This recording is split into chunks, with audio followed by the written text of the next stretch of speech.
जय श्री राम, जय श्री राम, जय श्री राम भाई। आज मैं हितेश शर्मा आप सभी के सामने कुछ विचार रखना चाहता हूँ, और वो विचार किस विषय पर हैं वो भी आपको पता लग जाएगा जैसे ही मैं कुछ बोलूँगा। देखिए, आज हम 21वीं सदी में जी रहे हैं, और 21वीं सदी में जी रहे हैं इसका मतलब ये नहीं हम अपनी सभ्यता संस्कृति को भूल जाएं। सभ्यता संस्कृति को भी साथ लेकर के चलना है, नियम कायदे कानूनों को मानना, धर्म शास्त्रों का भी अपना हमें अनुसरण करना है और करवाना है। इनसे हमें सीख मिलती है भविष्य के लिए। तो आज मैं जिस विषय पर चर्चा करने जा रहा हूँ वो विषय ब्राह्मणों के कर्मों को लेकर है कि किस प्रकार के ब्राह्मणों से हमें यज्ञ पाठ पूजा हवन करवाना चाहिए। भगवत गीता के अध्याय 18 में श्लोक 42 में ब्राह्मणों के कर्मों को लेकर वर्णन किया गया है, जो भगवान श्री कृष्ण के मुखारबिंद से निकली हुई है श्रीमद् भगवद गीता। उसमें अध्याय 18वां 42वां श्लोक दिया हुआ है, लिखा हुआ है, समो दमस्तप है शौचम शांति राजवमेव च ज्ञानम विज्ञान मास्तिक्यम ब्रह्म कर्म स्वभावजम। ये श्लोक है आपका। इसमें लिखा हुआ है ब्राह्मणों के गुणों को लेकर के कि ब्राह्मण वही है जो अपने अंतःकरण का निग्रह कर ले, इंद्रियों पे जिसका नियंत्रण हो, दमन करे, उनका धर्म को पालन करने के लिए कष्ट सहन करे, बाहर और भीतर से शुद्ध हो, यानी कि तन से भी और मन से भी शुद्ध हो, और दूसरों के अपराधों को क्षमा करने की योग्यता भी रखता हो, मन से, इंद्रिय से, वाणी से, शरीर से, सभी से स्वच्छ हो, जो वेद शास्त्रों का अध्ययन करता हो, स्वाध्याय करता हो, या उनके अध्यापन करवाता हो। तो ये सभी ब्राह्मण के लक्षण कर्म बताए हैं भगवत गीता में, और कुछ महत्वपूर्ण और भी हैं जिनसे हम अपना कार्य करवाते हैं, हवन वगैरह।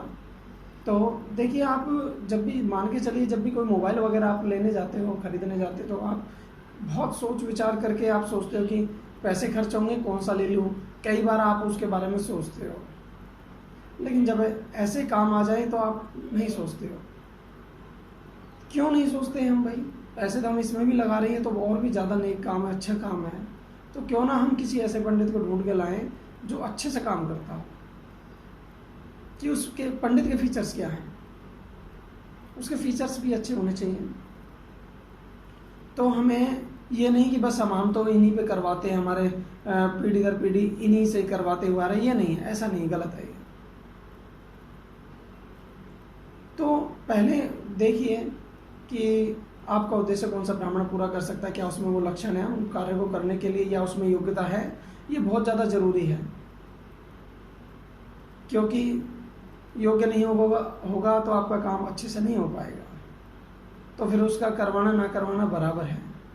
हो सकता है मेरे विचारों से कुछ जो भाई हैं, मेरे बंधु हैं, दोस्त हैं, जो भी हैं, बड़े बुजुर्ग हैं, सहमत ना हो, लेकिन मैं अपने विचारों को रख रहा हूँ कि आप जब भी देखो किसी पंडित जी से कोई भी कार्य करवाते हो, तो सबसे पहले मेरी आपसे प्रार्थना है कि देखिए कि क्या वो जनेऊ धारण करते हैं या नहीं करते हैं।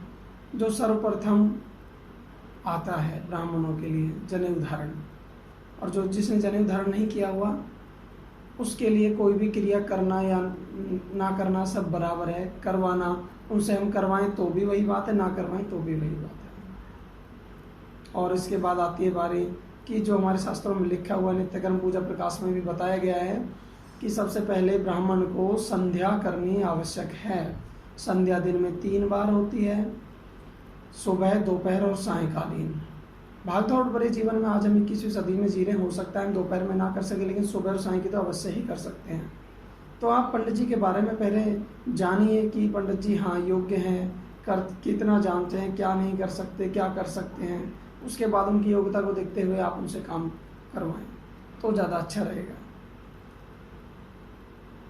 केवल भेष धारण कर लेना ही, या सिखा रख लेना, या फिर 10, 20, 50 मंत्र याद करके पंडित का काम शुरू कर देना, यही पंडिताई नहीं होती है। ये गलत है। तो इसमें पाप और पुण्य के भागी पंडित जी तो रहते ही हैं और साथ में हम भी बनते हैं, उसे करवाते हैं, क्योंकि वो काम अधूरा रह जाएगा जिसके लिए हमने उनको बुलवाया है। फिर हमें उसका फल नहीं मिलता, फिर हमारा भगवान से भरोसा उठता जाता है। क्यों? क्योंकि क्रिया तो पूरी हुई नहीं है, रूल्स हमने फॉलो किए नहीं हैं, और फिर हम कहते हैं कि हमारा ये काम बिगड़ गया, पंडित जी से भी करवा लिया। अरे भाई, पंडित जी से करवा लिया, लेकिन जो करने वाला पंडित जी था, क्या वो ठीक था, सही था? क्या आपने सोचा? हाँ, पंडित जी ठीक है, योग्य है, आप करवाइए, आपका काम जरूर सफल होगा, फल मिलेगा, लेकिन साथ में आपकी श्रद्धा भाव होना बहुत जरूरी है। और कई बार हम सोचते हैं कि हवन करवा लिया, अभी भी काम नहीं बना। कई बार हम सोचते हैं कि हम हवन करवाएं, हमारा काम तुरंत बन जाए। ऐसा कैसे हो जाएगा भाई? एक समय होता है, किसी भी पेड़ को हम लगाते हैं तो फल क्या तुरंत ही मिल जाते हैं? समय लगता है, धैर्य रखना पड़ता है। तो आप भी धैर्य रखिए और किसी अच्छे पंडित जी से आगे से सलाह लीजिए, उनके बारे में जानिए, तब उनसे कोई कार्य करवाइए। ये आपके लिए, आपके परिवार के लिए, समाज के लिए बहुत अच्छा रहेगा। आपका जो कार्य है उसके प्रति आपकी श्रद्धा बढ़ेगी, अच्छा होगा, और पंडित जी के प्रति भी बढ़ेगी। और जो भी ब्राह्मण भाई हैं उनसे भी मैं यही कहूँगा कि मेरी रिक्वेस्ट है आप सभी से हाथ जोड़ करके कि कभी आप भी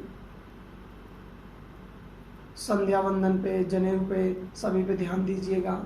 जो समाज में बुराइयां हैं ब्राह्मणों को लेकर के, तो वो थोड़ी कम होंगी, लोगों का श्रद्धा भाव बढ़ेगा, वो ज़्यादा अच्छा रहेगा। अब ब्राह्मण अच्छे से कर्म नहीं करेंगे तो लोगों की श्रद्धा कम होती चली जाएगी, और श्रद्धा के साथ साथ, श्रद्धा तो छोड़िए, अब शब्द भी सुनने को मिलते हैं। तो मेरी आप सभी ब्राह्मण भाइयों से भी और आप सभी लोगों से भी मेरी प्रार्थना है, रिक्वेस्ट है कि आप सभी इन बातों पे थोड़ा अमल कीजिए। मेरे ब्राह्मण भाई भी इस बात पे अमल करेंगे और बाकी लोग भी। इसी के साथ ही मैं आज की वीडियो में इतना ही कहकर अपनी वाणी को विराम देना चाहूँगा। धन्यवाद। जय श्री राम, जय श्री राम।